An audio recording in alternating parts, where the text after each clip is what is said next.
비슷한 것은 가짜다라고 하는 제목으로 말씀을 중심으로 은혜를 나누려고 합니다. 진짜는 진짜고 가짜는 가짜입니다. 가짜가 진짜가 될 수가 없고 진짜는 가짜가 될 수가 없습니다. 그리고 진짜가 진짜지 가짜가 진짜처럼 되어질 수가 없다는 것입니다. 99%가 비슷해도 진짜는 아니라는 것입니다. 우리의 신앙도 하나님이 원하시는 신앙의 모습이 분명히 있는데 그 신앙과 비슷한 것은 하나님이 기뻐하는 참된 신앙이 아닙니다. 비슷한 것은 비슷한 거예요. 비슷한 것은 참 신앙에 비하면 가짜입니다. 그런데 비슷한 것으로 진짜처럼 여기는 것은 어리석은 것이지요. 그리고 비슷한 것이 진짜보다 더 많다고 해서 비슷한 것이 진짜가 되는 것은 아닙니다. 세상에 석탄은 많습니다. 그런데 석탄이 다이아몬드가 되는 것은 아니지요. 본질적으로는 화학 기호로는 똑같은 탄소로 만들어졌지만 석탄은 석탄이고 다이아몬드는 다이아몬드입니다.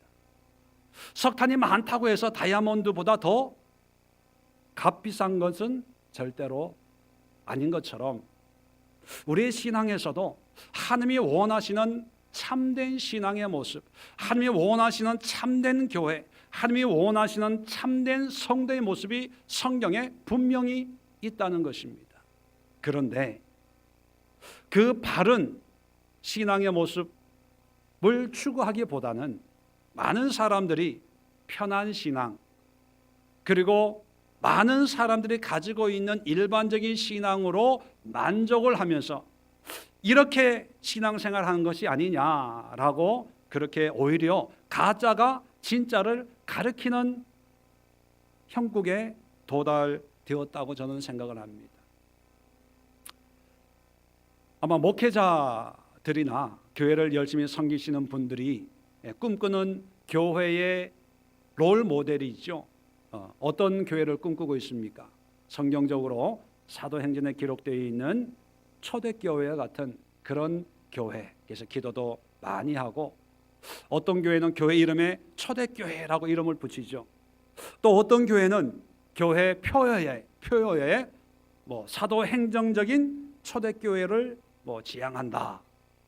초대교회의 은혜를 주옵소서. 이런 구호까지 만들어서 이렇게 강조하기도 하고 기도의 제목으로 삼지요. 과연 초대교회란 어떤 것인가? 그리고 초대교회 신앙이란 어떤 신앙일까?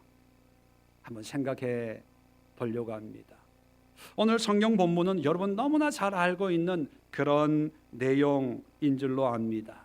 누구나 초대교회의 모습을 보면서 도전받고 또 우리 교회도 이런 교회가 되었으면, 우리도 이런 신앙을 가질 수가 있으면 얼마나 좋을까, 그렇게 사모하는 그런 성경의 본문의 내용입니다.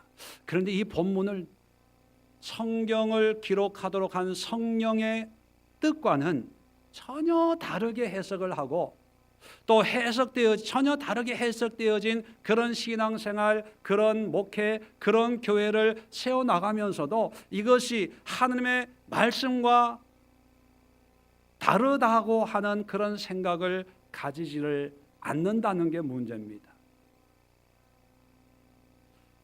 오늘 성경을 보면요, 44절부터 46절까지는 초대교회 성도들의 신앙의 모습을 기록하고 있습니다.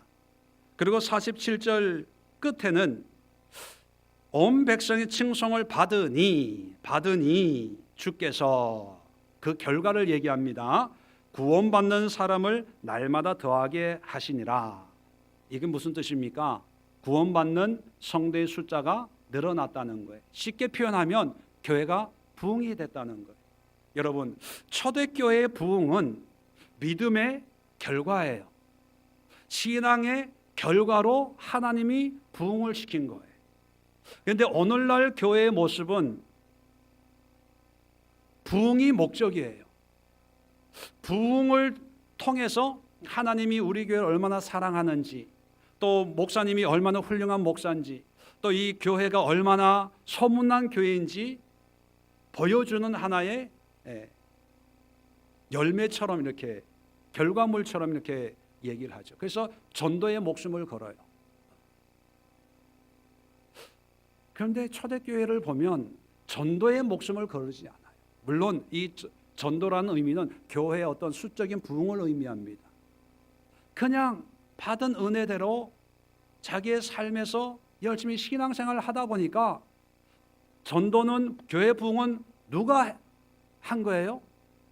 누가 교회를 부흥시켰어요? 성경 보세요. 누가? 주께서. 전도단 대장이, 전도 많이 하는 권사님이 교회를 부흥시킨 것이 아니라 주께서 구원받는 사람을 날마다 더하게 하신 거예요. 여러분, 교회가 성장하는 것은, 부흥되는 것은 하나님이 하시는 거예요. 그러면 성도들이 해야 될 건 뭘까요? 44절부터 46절까지 하면 되는 거예요. 그래서 여러분, 신앙생활은 간단합니다. 목회도 간단해요. 인생살이도 간단합니다. 우리 그리스도인들에게는요, 이렇게만 살면 됩니다. 내가 할 일은 내가 하고, 하나님이 하실 일은 하나님이 하시고, 이러면 간단해요. 근데 왜 인생이 어렵냐? 목회가 왜 힘드냐? 목회하면서 왜 짜증을 부리냐? 하나님이 하실 일을 내가 하려고 하기 때문에 힘든 거예요. 맞아요, 틀려요? 물질 주는 거는 남편이 줘요, 하나님이 줘요? 근데 왜 남편을 쥐어짜요?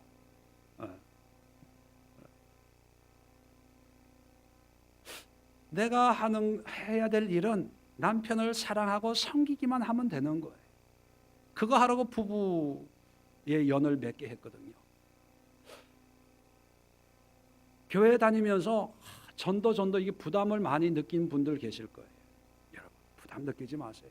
그래서 우리 교회가 10년이 됐지만 전도 해오라고 한 적이 별로 없어요. 옛날에 처음 개척하고 할 때는 우리 교회 이름을 좀 내야 되니까 뭐 전도도 하고 뭐 했는데, 여러분 절대로 전도하지 마세요. 제가 누누이 당부합니다.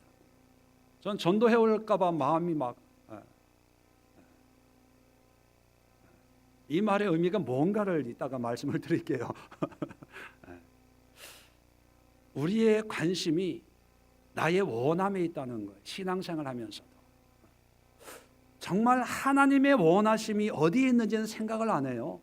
자, 오늘 이 말씀, 너무나 유명한 이 말씀 속에 담겨져 있는 하나님의 의도, 하나님의 뜻, 그리고 초대 교인들은 하나님의 뜻을 어떻게 실천했고 어떻게 이루었는가를 우리가 한번 살펴보면서, 우리가 가지고 있는 이 신앙이 진짜일까, 아니면 뭐 거짓은 아니겠죠.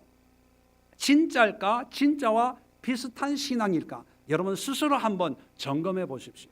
자, 첫 번째 초대교회의 신앙의 모습은 44절, 45절 간단하게 요약을 하면, 물건을 서로 통용하고, 통용했다는 것은 네 것 내 것 없이 서로 이용을 했다는 거예요. 서로 이렇게 함께 공용으로 사용을 했다는 거예요. 자, 45절은 한 걸음 더 나아가서 재산과 소유가 있는 사람은 팔아가지고 각 사람의 필요를 따라 나누어 줬다는 거예요. 야, 얼마나 좋았겠습니까? 자, 재산 있는 사람은요, 다 팔아가지고 필요한 사람에 나눠줬대요. 자, 이런 설교하면 가슴이 뜨끔뜨끔하는 분이 있고요, 홀가분해하는 분이 있어요. 뜨끔뜨끔하는 분은 어떤 분일까요? 부자 몇 분이 계시는데, 저 같은 분은 홀가분해요. 네, 나의 필요를 따라 내가 쓸 수 있으니까. 이 말씀을 어떻게 이해를 하냐 하면, 구제하고 물질로 섬기고 네 것 내 것 없이 함께 쓰고 공동체 생활을 하고, 더 나아가서 어떤 분들은 이게 공산주의, 이상적인 공산주의 사회가 아니냐, 이렇게 생각하는 분들이 있어요. 그리고 한 걸음 더 나아가서 초대교회가 이렇게 구제했으니까 우리 교회도 자, 돈을 모아가지고 어려운 사람을 도와야 되지 않습니까? 양로원, 고아원 섬겨야 되지 않습니까? 이게 교회 사명입니다. 이렇게 생각하고 설교하는 그런 교회 목사님들도 없지 않아 있습니다. 예, 맞아요. 우리는 공의와 정의를 실천해야 됩니다. 하나님을 사랑하고 그와 같이 이웃을 내 몸같이 섬기는 것이 신앙의 핵심입니다. 그런데 오늘 이 본문의 내용은 그걸 얘기하는 게 아니라는 거예요. 이 말씀 속에는 물질의 개념보다 더 중요한 게 담겨져 있어요. 초대교회가 초대교회 될 수 있었던 것은 바로 이것 때문인데, 이거는 생각하지 않고 그저 물질적인 나눔, 섬기고 베푸는 거에만 관심을 가져서 잘 베푸고 섬기면 좋은 교회, 잘 베풀지 않고 안 하면은 은혜가 없는 교회, 이렇게만 생각을 해요. 자, 이 말씀 속에 담겨져 있는 하나님의 진짜의 신앙의 진면목을 이제 파고 들어가겠습니다. 자, 초대교회 사도행전에 기록되어 있는 초대교회의 모습을 기록할 때 특별히 처음에는요, 물질에 대한 것을 소개해주고 있어요. 자, 2장 42절에 보면 이렇게 마칩니다. 그들이 사도의 가르침을 받아 서로 교제하고 떡을 떼고 오로지 기도하기를 힘쓰니라. 서로 교제하는 거예요. 그리고 떡을 뗀다는 성찬 예배를 드리고 또 친교 교제하면서 서로 어떤 물질적인 음식적인 것을 서로 나누는 그런 공동체였다는 거죠. 자, 4장에 오면 또 이렇게 32절 4장 32절 보시면 또 이렇게 얘기합니다. 믿는 무리가 한 마음과 한 뜻이 되어 모든 물건을 서로 통용하고 자기 재물을 조금이라도 자기 것으로 하는 이가 하나도 없더라. 또 34절에 그 중에 가난한 사람이 없으니 이는 밭과 집이 있는 자는 팔아 그 판 것의 값을 가져다가 사도들의 발 앞에 두매 그들이 각 사람의 필요를 따라 나눠 줌이라. 그리고 5장에 오면 아나니아 삽비라 이야기가 나옵니다. 재산을 밭을 팔았는데 일부를 숨겼다고 해서 같은 날 두 부부가 그 자리에 죽어버려요. 그리고 끝에는 6장을 보면 1절에 그때 제자가 많아졌는 헬라파 유대인들이 자기 과부들이 매일 구제에 빠짐으로, 교회 안에 구제에 빠짐으로 원망이 있으니까 이걸 해결하기 위해서 7 집사를 세우는 장면이 나옵니다.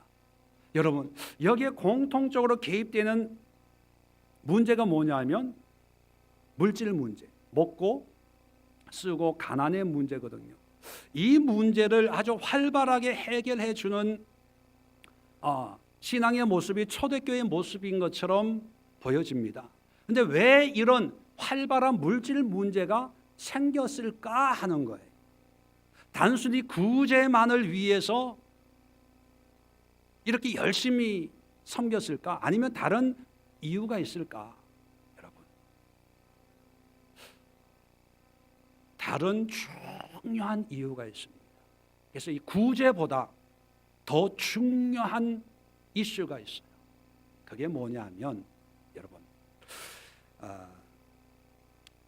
사도행전 4장 34절에 그 중에 가난한 사람이 없으니, 가난한 사람이 없다. 이것이 이제 초대교회의 이런 물질적인 섬김의 결과거든요. 자, 이 가난이라는 이 의미가 우리가 일반적으로 알고 있는 물질적으로 가난한, 요즘에 뭐 흙수저 이런 표현도 쓰더라고요. 흙수저와 같은 그런 가난, 또는 사업을 하다가 잘 안 돼 가지고 이렇게 부도가 난다든지 이런 가난의 의미가 절대로 아닙니다. 성경에는 가난이라는 일반적인 의미를 전달하는 단어가 푸토코스라는 그런 단어를 씁니다. 이 푸토코스는 신약 성경에 약 40번 이상 사용돼요. 일반적으로 가난한 자에게 복음이 전파되고 푸토코스예요. 부자 청년에게 내 재산을 다 팔아 가난한 자에게 나눠주고 나를 쫓으라. 푸토코스예요. 그냥 일반적인 가난이에요. 가난. 그런데 초대교회에 이 가난한 사람이 없으니에 나오는 이 가난은요, 신약 성경에 딱 한 번 오직 여기에만 사용되는 단어예요. 엔데스라는 단어입니다. 이 단어는 어디에도 나오지 않고 이 초대교회에 있는 성도들에게 있는 이 가난, 그 가난을 지칭할 때 엔데스입니다. 이 엔데스라는 이 단어는 두 단어가 합쳐져서 만들어진 단어예요. 엔이라는 단어는 영어로 인, 뭐뭐 안에라는 뜻이고요. 데스는 데오라는 단어에서 파생된 단어인데, 이 데오는 묶다, 매다 그런 뜻입니다. 끈을 이렇게 묶는 거 있죠. 그게 데오예요. 엔데오라는 단어는 어디 안에 묶인다, 묶는다, 결박한다 그런 뜻을 가지고 있다는 거죠. 자, 그렇다면 여러분, 왜 뭐뭐 안에 결박되고 묶이는 것을 가난으로 표현했을까요? 그게 이유가 있습니다. 성경에 나와 있는 이 가난, 엔데스라는 이 단어는 그냥 일반적인 가난이 아니고요, 어디엔가에 묶임으로 말미암아, 어디에 가입됨으로 말미암아, 어디에 들어감으로 말미암아 스스로 가난해진 상태를 엔데스라고 그러는 거예요.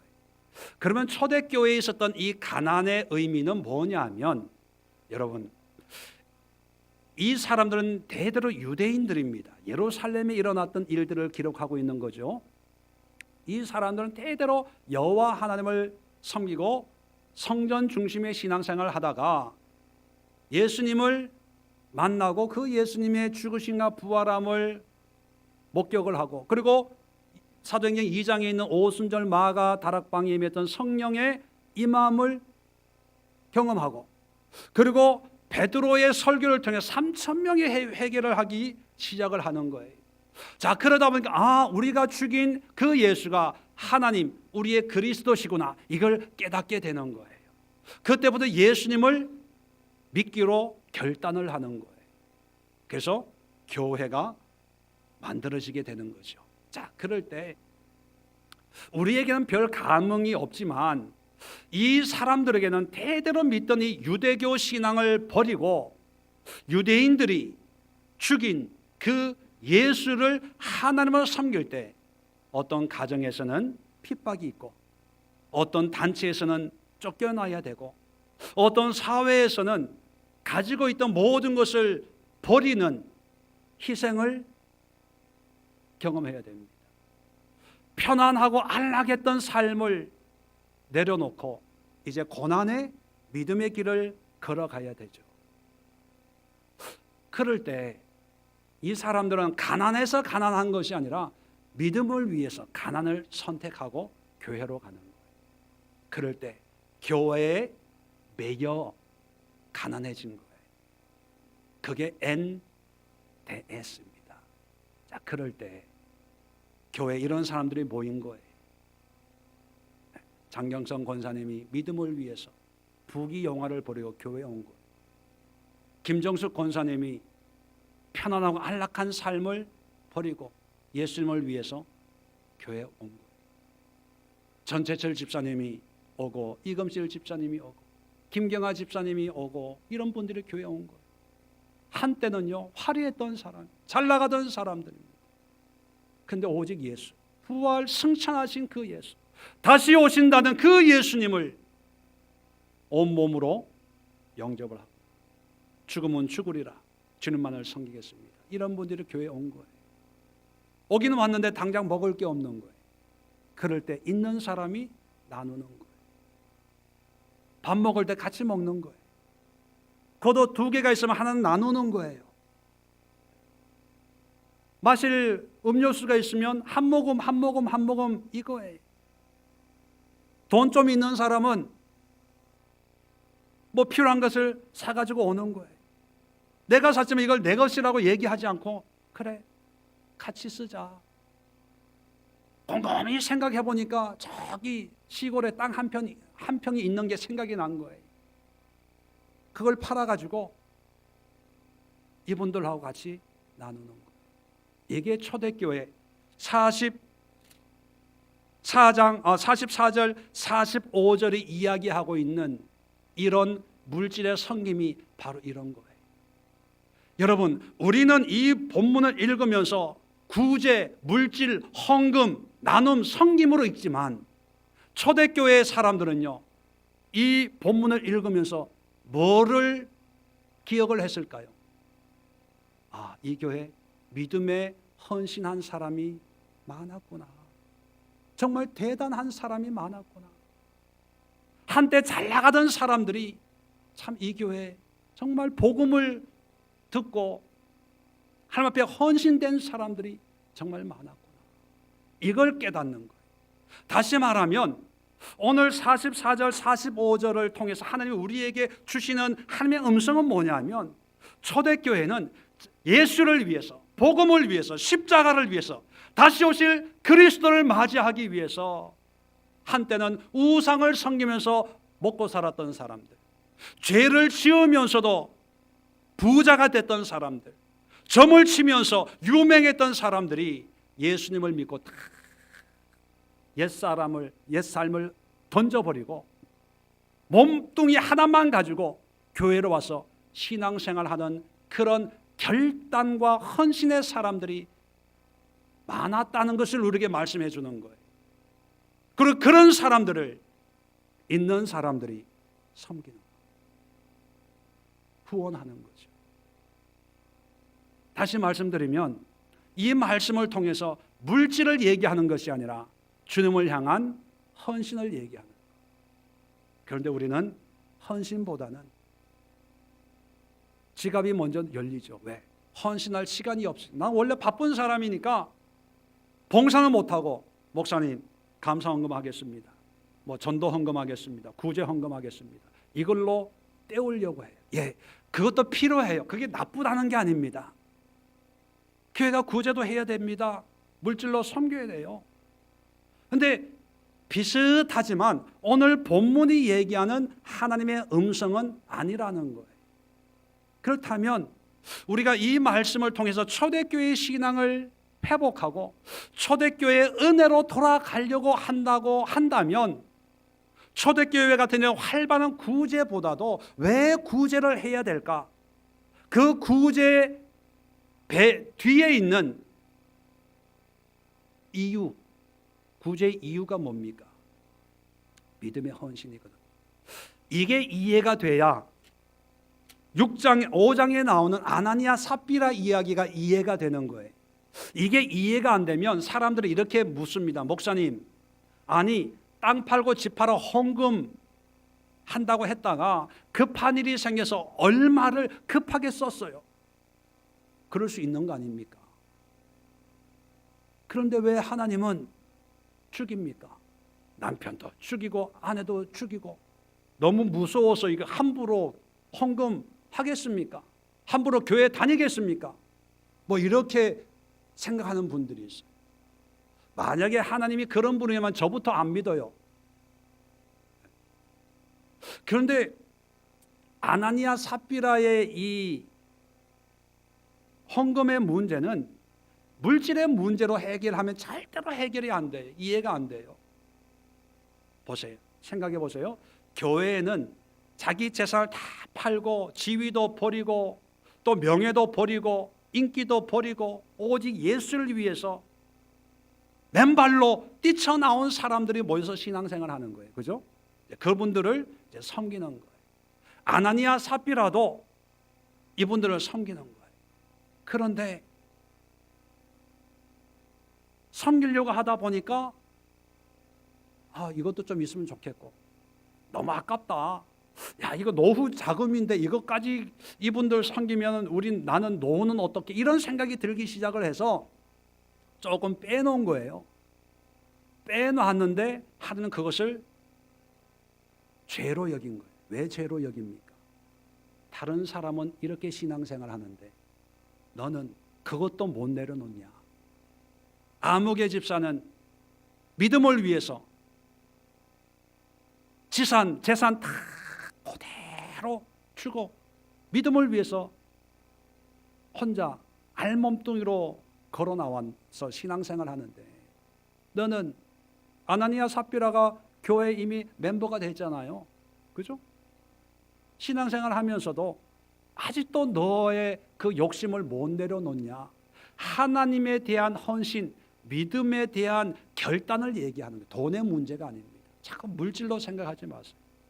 초대교회는요, 하나님에 대한 결단과 그리고 이 결단한 사람들을 후원하는 그런 교회였다는 것입니다. 그렇다면 이것을 교회 안에 믿음을 위해서 핍박당하고 또 신앙을 위해서 어려움 당하는 사람들을 우리가 후원을 하고, 또 그런 사람들이 많이 모여서 정말 모여서 기도하고 은혜를 나누고, 세상은 우리를 위협하고 공격하지만 우리는 오직 믿음으로, 오직 은혜로, 오직 예수로, 이런 결단의 신앙으로 똘똘 뭉쳐있는 이런 사람들로 가득했다는 거예요. 이게 중요한 거지, 물질로 섬겼냐 안 섬겼냐, 구제했냐 하는 이게 핵심 메시지가 아닌데, 우리는 보여지는 대로, 읽는 대로, 문자 그대로만 읽고 이해하고 그렇게 신앙생활하고 있다는 거죠. 그럴 때 하나님은 어떻게 생각하시겠습니까? 틀린 건 아니에요. 맞아요. 그런데 비슷한 신앙밖에 되지 않습니다. 비슷한 것은 뭐라고요? 가짜예요. 자, 두 번째 오늘 말씀을 또 한번 생각해 봅시다. 46절에 날마다 마음을 같이하여 성전에 모이기를 힘쓰고. 자, 이 말씀을 들으면 또 우리는 기본적으로 이런 생각을 합니다. 이제 예수 믿었으면 어디에 모여야 된다? 교회에 모여야 된다. 집사님, 교회 예배 나오세요. 새벽기도 나오세요. 수요 예배 나오세요. 왜 안 나와요? 왜 안 나와? 보세요. 성경 보세요. 초대교회는 모이기에 힘썼습니다. 우리 교회도 모이기에 힘써야 됩니다. 주일 예배 꼭 나오세요. 아멘 안 하시네. 수요 예배 빼뜨려 먹지 말고 나오세요. 금요 예배 나오세요. 목요 찬양 예배 나오세요. 사람 끌어모으는 데 사용해요. 근데 성경 본문은 또 그게 아니에요. 자, 하나씩 짚어봅시다. 자, 날마다에 날마다. 자, 이 날마다 아직 교회가 안정이 안 된 상태이기 때문에 성전에 가는데, 날마다 성전에 가는 것이 율법적인 신앙을 위해서 또는 예배와 제사를 드리기 위해서 가는 걸까요? 구약에 날마다 성전 가라 이렇게 얘기되어 있나요? 아니죠. 날마다 가는 게 아니고 절기 때 가고 또 안식일에 가고 그리고 죄 회개하러 제물로 제사 지내러 가는 거지 날마다 가는 게 아니에요. 근데 이 사람은 날마다 갔다는 거예요. 자, 그 다음에 마음을 같이하여 성전에 모이기를. 자, 마음을 같이하여 라고 하는 이 의미는 혼자 갔다는 거예요? 여럿이 갔다는 거예요? 여럿이 갔다는 거예요. 혼자 가면 마음을 같이 할 필요가 없죠. 내 마음만 먹으면 그냥 가니까. 마음을 같이 했다는 것은 혼자 안 가고 여럿이 갔다는 거예요. 그러면 자, 구약의 성전 갈 때는 혼자 가면 안 되고 여럿이 가야 된다 이런 말씀 있나요? 없어요. 그렇게 보면 율법을 지키기 위해서 또 제사나 예배를 드리기 위해서 간 것이 아니라는 거예요. 왜? 제사 드리고 싶으면 혼자 가면 되는데 굳이 여럿이 갈 필요가 없거든요. 자, 그리고 또 모이기를 힘썼다는 것은 가는 게 쉬웠다는 거예요? 어려웠다는 거예요? 어려웠다는 거예요. 가는 것이 그렇게 만만한 게 아니었다는 겁니다. 이 사람들이 어디에 살고 있는 사람이라고요? 예루살렘에 사는 사람들이 예루살렘에 있는 성전에 가는데 쉽지가 않아서 힘썼다는 거예요. 애썼다는 거예요. 그러면 이건 거리의 문제가 아니에요. 자, 그리고 또 하나 중요한 게 있습니다. 이 사람들은 왜 성전에 가려고 했을까 하는 거예요. 자, 이 기독교인들에게는 성전이 마음 편한 곳입니까? 두려운 곳입니까?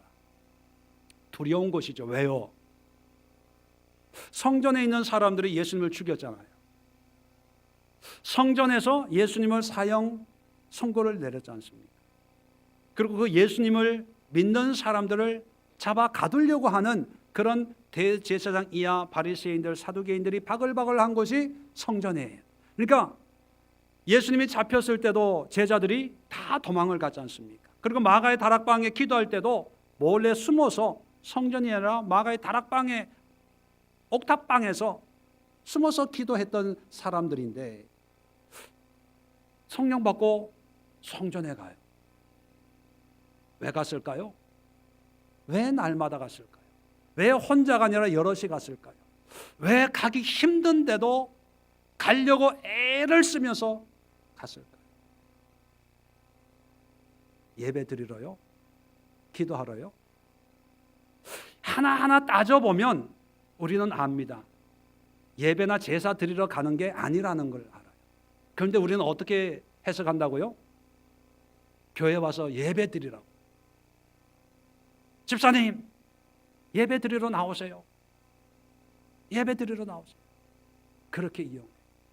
여러분, 성전에 간 이유는 물론 3장에 보면 기도 시간에 기도하러도 가고 또 절기가 되면 아직 유대교와 기독교가 아직 완벽하게 분리가 되지 않은 상태이기 때문에 여러 가지 오버랩 겹쳐 있는 그런 게 있지만 기본적으로 초대교회 교인들이 성전에 간 이유는 다른 데 있습니다. 자, 5장을 열어보세요. 아주 분명하게 말씀하는 그런 성경 말씀이 있습니다. 5장 17절 보면 다는 안 읽겠습니다. 대제사장과 사두개인들이 18절에 사도들을 잡아서 옥에 가둬버려요. 옥에 갇힙니다. 자, 그런데 19절에 주의 사자가 옥문을 열고 사도들을 탈출을 시킵니다. 탈출을 시키면서 20절에 이렇게 이야기를 합니다. 탈출시키는 목적을 가라는 거예요. 어디로? 성전에 서서. 자, 왜 가라 했냐면 이 말씀의 생명의 말씀을 다 백성에게 말하라. 자, 이 생명의 말씀을 백성에게 말하라라는 것은 뭐 하라는 거예요?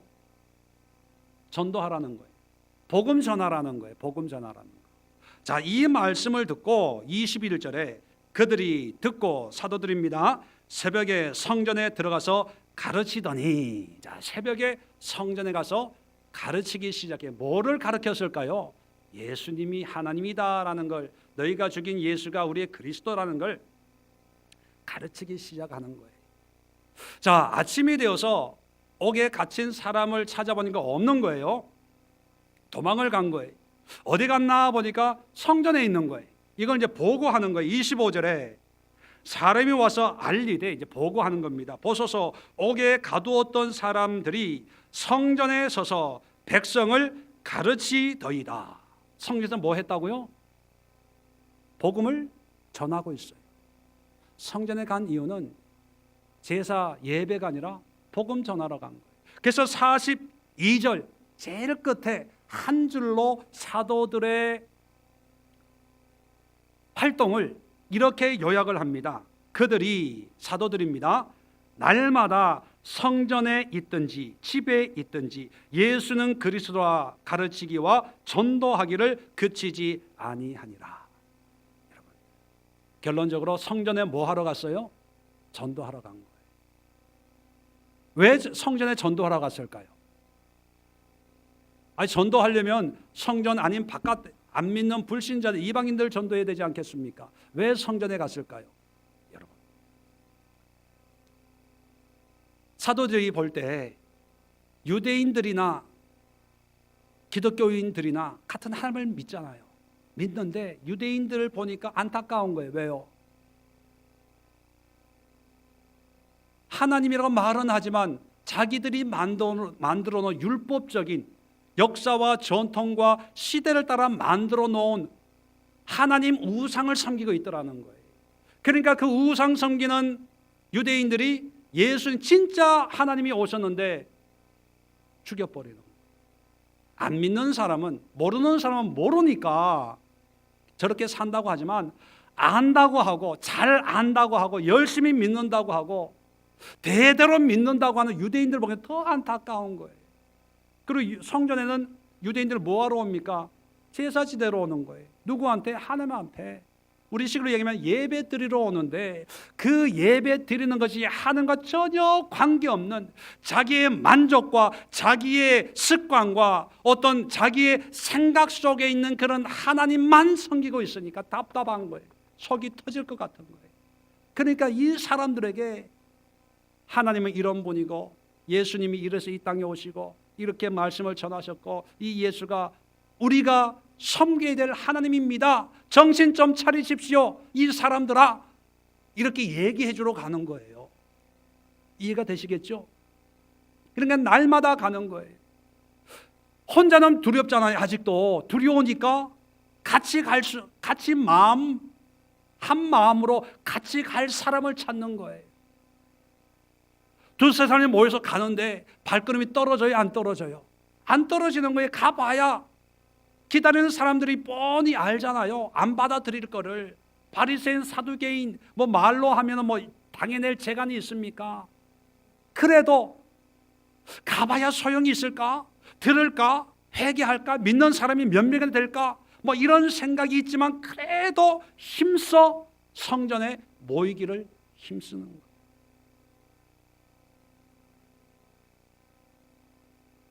이게 본문의 내용이에요. 그냥 모여서 기도하고 은혜 받으려고 예배드리고 친교 교제하고 이게 성전이 아니라 성전에 복음 전하러 가는 거예요. 그렇다면 오늘날 복음 전할 곳은 제일 먼저 어딜까요?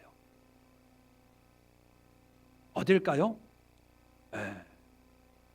전도하러 어디 가자?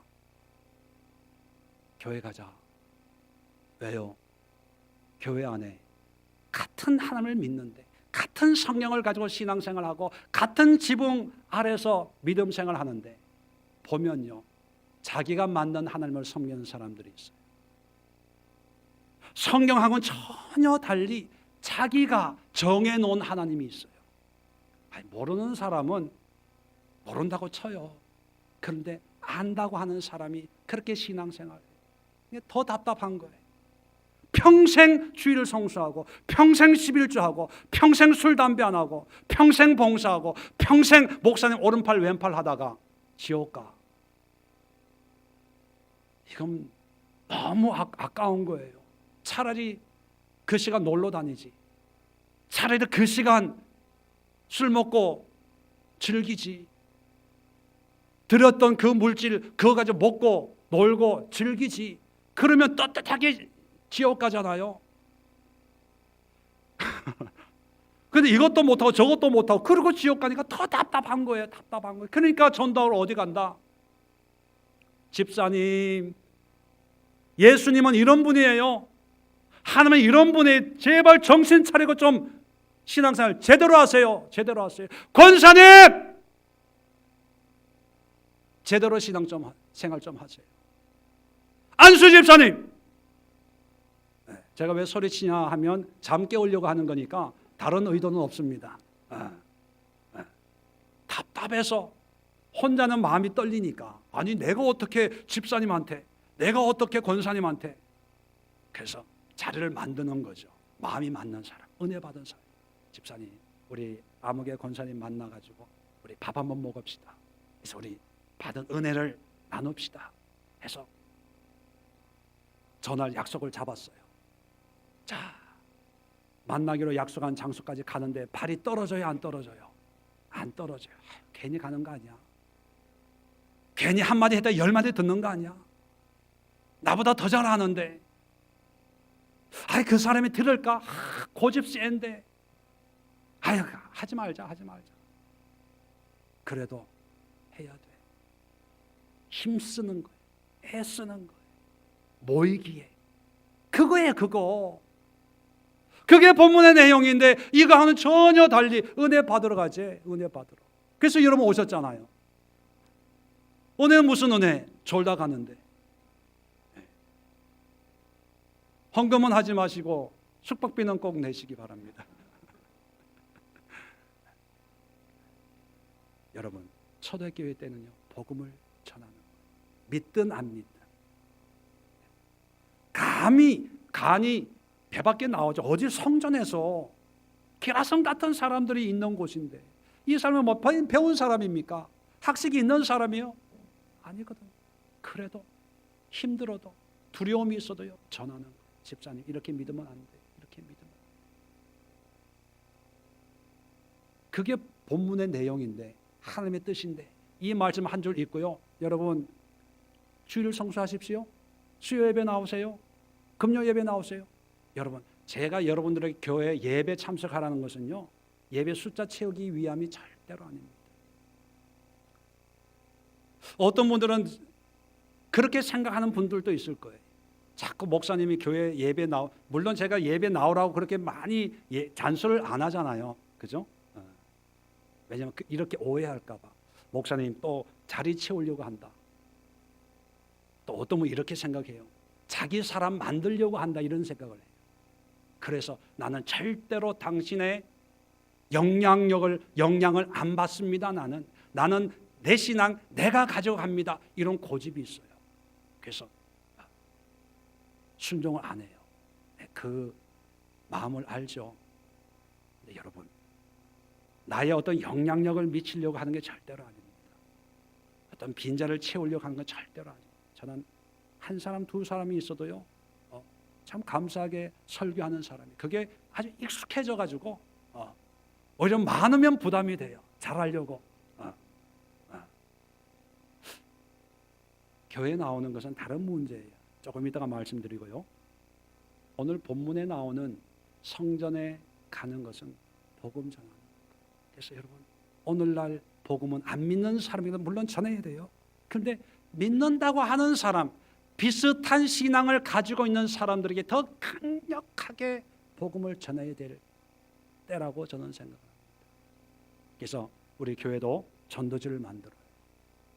그 전도지에 우리 교회 이런 교회입니다. 우리 교회 예배 순서 시간 이런 거 안 넣었어요. 그냥 신앙 상담을 위해서 교회 이름하고 전화번호하고 인터넷 주소하고, 뒤쪽에 교회 약도. 근데 약도가 너무 커서 이따가 집사님한테 좀 줄이라고 그러려고 그래요. 네. 약도가 클 필요가 없거든. 우리 교회 이름 그렇게 내세울 필요가 없거든. 그 내용을 보면요, 복음을 전하는 거예요. 교회란 이런 것입니다. 신앙이란 이런 것입니다. 기도는 이런 것입니다. 그게 복음이에요. 그렇게 하면 전도는 누가 하신다? 하나님이 하셔요. 마지막 세 번째, 46절 보면 이어서 집에서 떡을 떼며 기쁨과 순전한 마음으로 음식을 먹고. 자, 이게 무슨 뜻일까요? 이것이 의미하는 바가 뭘까요? 자, 기본적으로 떡을 떼며 음식을 먹고, 이것은 성찬입니다. 그냥 밥 먹고 헤어지는 것이 아니라 성찬을 의미해요. 예수님이 돌아가시기 전에 성찬을 했잖아요. 이 떡으로 내 몸이다. 잔으로 이것이 너희를 위해 흘리는 내 언약의 피다. 이걸 먹고 마시면서 나를 기념해라 했기 때문에 예수님이 돌아가시고 승천한 지 얼마 안 됐기 때문에 그 기억이 생생하거든요. 그러니까 함께 모여서 예수님을 그리워하는 거예요. 그리고 예수님이 살아생전에 말씀하신 그 말씀들을 이제 나누는 거예요. 야, 나는 호숫가에 갔는데 예수님이 그때 이런 말씀하셨어. 그래? 감람산에서 예수님이 이런 말씀했는데, 그래, 나 그때 없었는데 그때 예수님 무슨 말씀하셨어? 서로 이 말씀을 나누는 거예요. 성찬하고 말씀을 나누고, 또 예수님이 재림한다고 하셨으니까 예수님 어서 오시옵소서 사모하고 또 하나님을 찬양하는, 오늘날로 얘기하면 뭐 드렸다는 거예요? 예배 드렸다는 거예요. 예배 드렸다는 거예요. 이건 누구나 다 알고 있는 얘기입니다. 자, 그런데 이 예배를, 하나님을 예배하는 것이 어디에서 있었다고요? 집에서 떡을 떼며 음식을 먹고 하나님을 찬미하며. 자, 이걸 보면 또 문자적으로 우리는 선지식으로 이렇게 해석합니다. 초대교회는 아직 교회가 확립이 안 됐기 때문에, 건물이 없기 때문에 집에서 가정예배로 드린 거예요. 가정예배, 가정교회야, 가정교회, 이렇게 그냥 생각을 합니다. 그래서 가정교회의 그 예배가 오늘날 우리 교회 건물 안의 예배라고 생각을 해요. 그러니까 가정교회에서 열심히 예배 드리는 것처럼 우리도 교회에서 열심히 예배 드리고 하나님을 찬양하고 하나님을 기쁘게 하면 된다고 생각을 합니다. 그런데 본질적인 의미하고는 전혀 또 달라요. 왜 다르냐 하면, 여러분, 이 사람들은 유대인입니다. 지금은 예수 믿는 기독교인이 되지만 그 뿌리는 유대인이거든요. 유대인들에게 있어서 하나님을 예배하는 곳은 딱 한 군데밖에 없어요. 그곳이 어디입니까? 성전이에요. 지금 또 유대인들은 전 세계에 흩어져 있지만 성전은 딱 한 군데 있어야 된다고 생각을 해요. 그곳이 어디냐? 예루살렘. 그래서 지금 또 유대인들은 성전이 아니라 회당이라고 만들고 거기서 신앙 훈련을 하지요. 반대로 한국 그리스도인들은 전 세계에 흩어져 있는데 한국 교인들은 흩어지면 뭐를 만들어요? 교회를 만들어요. 왜요? 교회는 여기도 있고 저기도 있고 아무 데나 있기 때문에. 자, 그런데 이 초대 교회에 있는 유대인 그리스도인들은요, 하나님을 섬기는데 지금까지 익숙해져 있는 그런 예배는 성전이에요. 그런데 이 사람들이 성전에 안 가고 성전에서는 오히려 전도를 하고 예배는 어디서 드리냐? 집에서 드리는 거예요. 왜 그러면 집에서 드리냐? 예수님이 집에서 드리라고 했나요? 성전에서 예배 드리지 말고 집에서 드리라고 했어요? 안 했거든요. 오히려 예수님은 절기를 오히려 성전에서 지켰어요. 유대인들이 죽이려고 할 때도 오히려 의도적으로 성전에 갔었어요.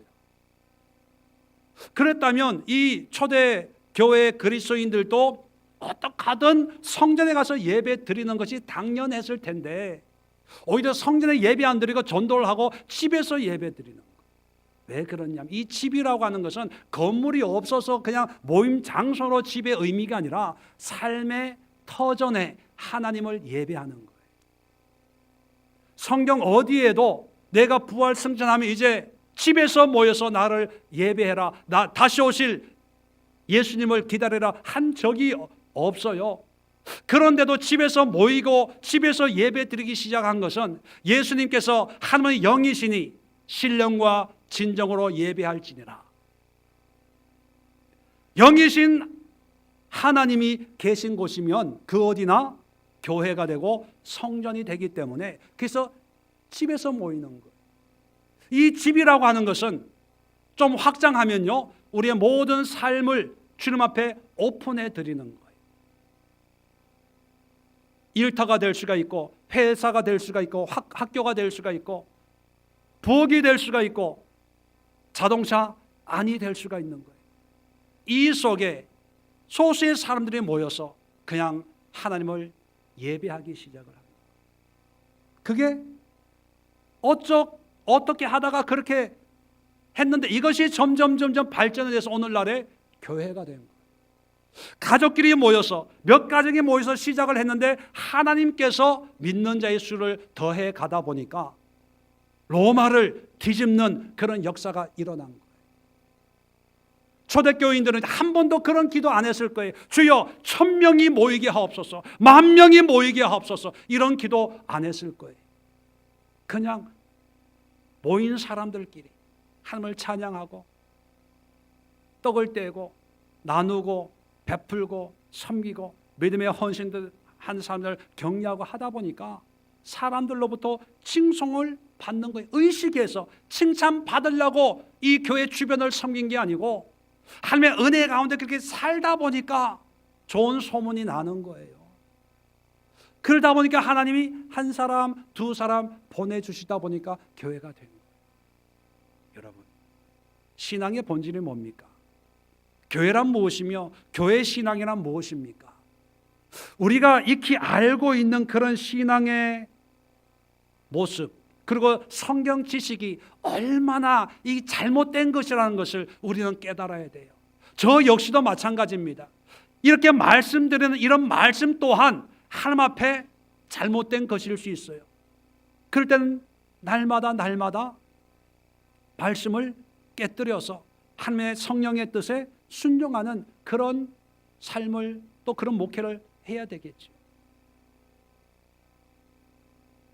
초대교회는 그냥 외적인 부흥을 상징하는 기적과 이적이 일어나는 성령의 어떤 역사만이 있는 그런 은혜 풍성한 그런 교회만이 초대교회가 아닙니다.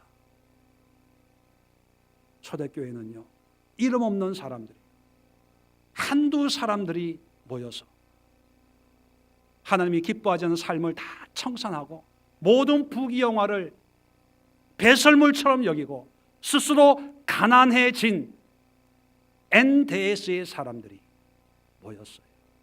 그들에게 있는 것은 오직 믿음, 오직 은혜, 죽으면 죽으리라. 그런 사람들을 십시일반으로 돕는 것.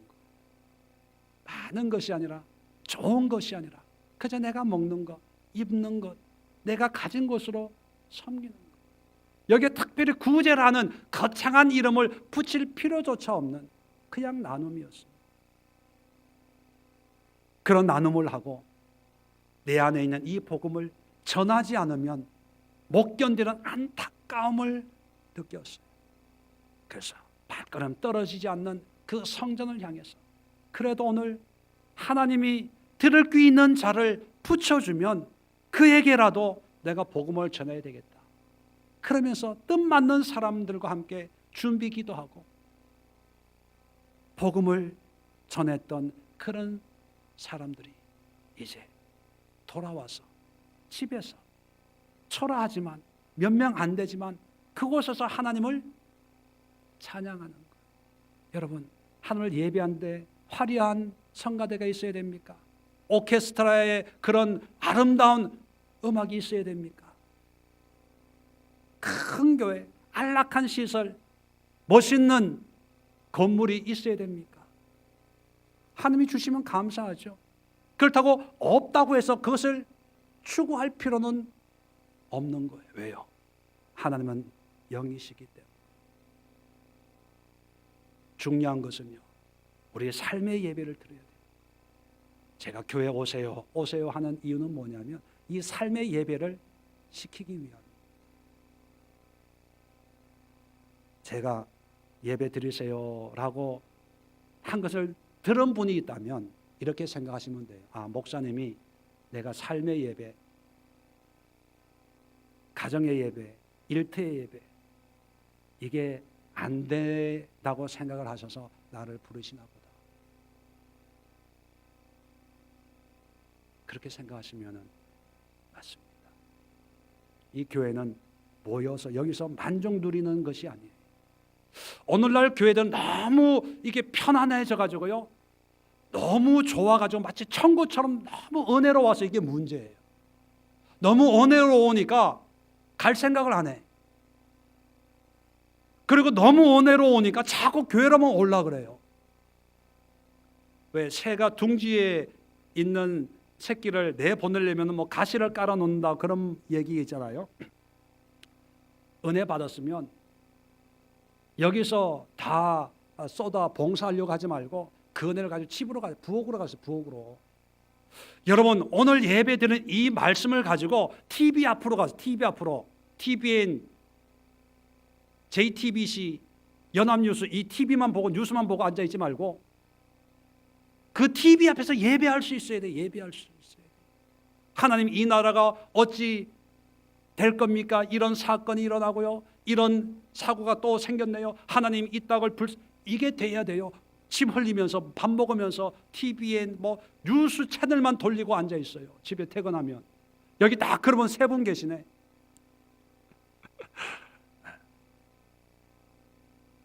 예배가 돼야 돼. 이 땅을 굽어 살피소서. 이 땅의 대통령들을 불쌍히 여겨 주옵소서. 이 땅의 정치를, 이 땅의 국회를 하나님 손에 맡겨드립니다. 이거 하라고 지금 여기 앉아 있는 거예요. 여기서 교회 봉사 열심히 하고 교회 닦고 쓸고 담임 목사님 잘해주고 이거 하려고 온 게 아니라는 거예요. 이것은 비슷해요. 이게 나쁜 건 아니지만 비슷한데, 비슷한 건 진짜가 아니에요. 가짜예요, 가짜.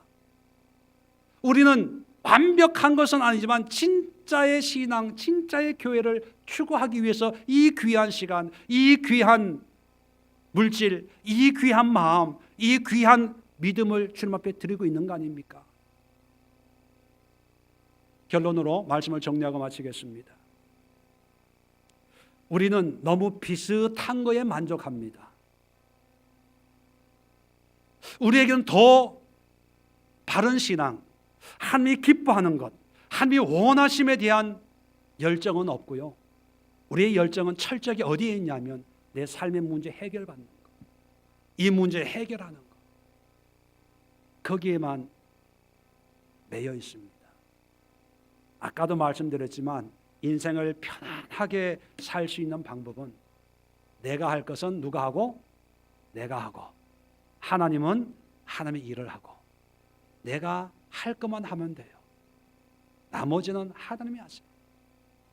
여러분의 건강, 여러분이 할 수 있는 문제에 대한 벌써 했죠. 지금 그렇게 고생하면서 끌고 오겠습니까? 못하잖아요. 못하니까 누가 하는 거예요? 하나님이 하시는 거예요.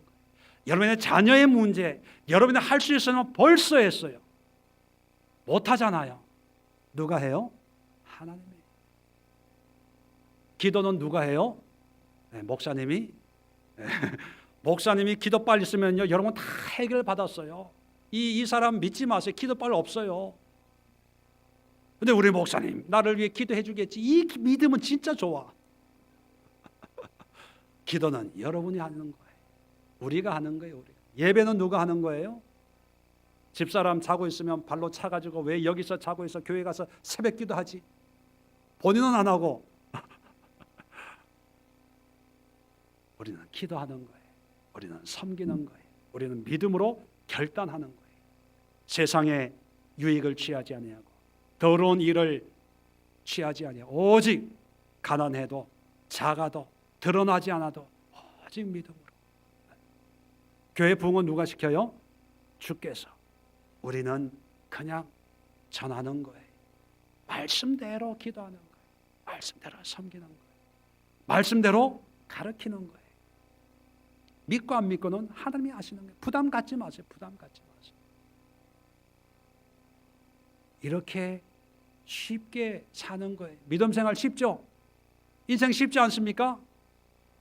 속으로 그렇게 목사님 그게 더 힘들어요. 기도하겠습니다. 좋으신 하나님, 은혜와 사랑을 감사합니다.